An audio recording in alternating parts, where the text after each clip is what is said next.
Okay, so what I want to share with you today comes from a really unique place. It's a personal notebook, found in a world that's right on the edge of, well, everything. And what's so powerful about it is how it starts so small, so personal, but ends up asking some of the biggest questions you can imagine. And this is the question that's beating at the absolute heart of this whole story. It's what our narrator is wrestling with as his own life and the world around him just starts to come apart at the seams. It really makes you think, what do we owe each other when everything starts to fall apart? So to really get this, we're going to approach it like an onion. Seriously. We'll start with the very personal core, and then we'll just keep peeling back the layers, from one guy's history, to his relationships, to the society he's in, and then all the way out to the collapse of everything. It's the only way to see how it's all connected. So let's get into it. All right, first layer. We're meeting the man himself, Alex. This notebook of his, it's basically our map through a really tough decade of his life, full of addiction, loss, and this deep, constant search for something real to hang on to. This is our foundation. Everything else is built on this. And you can see that journey right here. And man, it is a roller coaster. He finds a spiritual path that seems to work, then he completely walks away from it. He finds love, he battles a serious addiction and gets clean, and then he's hit with the absolutely devastating loss of his mom. It's this long, winding, difficult road that really forges the guy we're about to get to know. Okay, let's peel back that next layer. This is where it gets really interesting, because the personal stuff starts bleeding out into his relationships. We're about to see how all these outside pressures start to twist the very idea of human connection, turning it into, well, a series of transactions. And it all kind of starts with this one number, $107,000. Now that isn't just a figure on a page. It's a constant, crushing weight on Alex and his wife Soso.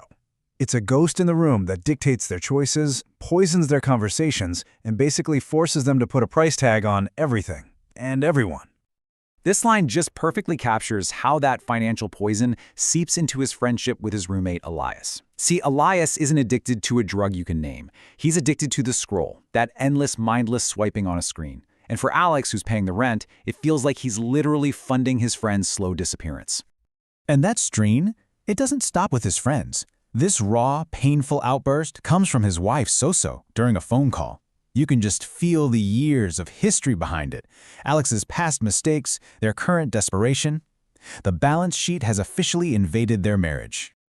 Now, this is what's so brutally honest in the notebook. Alex draws this direct line between himself and Elias. One was disappearing into a powder, the other into a screen. But really, what's the difference? They're both just escaping a reality that's become unbearable. He calls it two addicts enabling each other's destruction while calling it friendship. Wow, that's a tough pill to swallow. So with all this pressure closing in, Alex starts looking for another way. And he finds one. This next layer of the story isn't about escaping the world anymore. It's about finding a way to live in it, but differently. It's about a kind of spirituality that's not passive, but is actually a form of active, conscious resistance. At the absolute center of this resistance is this idea of a sangha. Think of it like a chosen family. It's a community built not on what you owe or who pays for what, but on a shared path and mutual support. In a world obsessed with balance sheets, the sangha runs on a completely different kind of currency. And the practice itself? It's so simple, it's almost deceptive. It's not some big, complicated ritual. It's just about finding your ground in this very moment. Breathing in, I see myself as a mountain. Breathing out, I feel solid.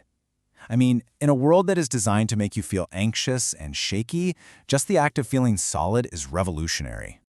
And this is the key. This is the teaching from his guide, Lin Mai.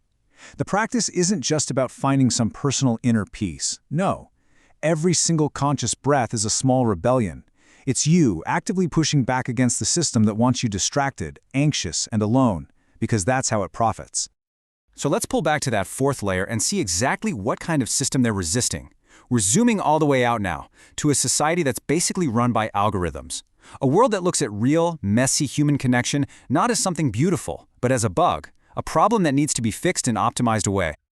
And just listen to the language this system uses. It's so cold, so sterile, chilling, really. People aren't people. They're data points in a network graph. Getting together with your friends isn't a party. It's an unscripted congregation. Your social circle could literally get you a bad social volatility proximity score. This is a world that tries to manage humanity right out of existence. And that's what it all comes down to, the system's fundamental belief, right there in black and white. And why? Well, it's simple.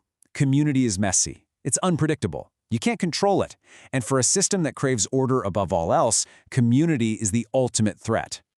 And here's the official justification, straight from an AI inspector: unmonitored physical clustering. That's what they call friends hanging out in a park, a support group, a family dinner. It's the bone-chilling logic of a world that would rather have total, sterile control than messy, beautiful, unpredictable human life. So now we've reached it, the final, outermost layer of the onion, the very system that Alex and his community have been pushing against.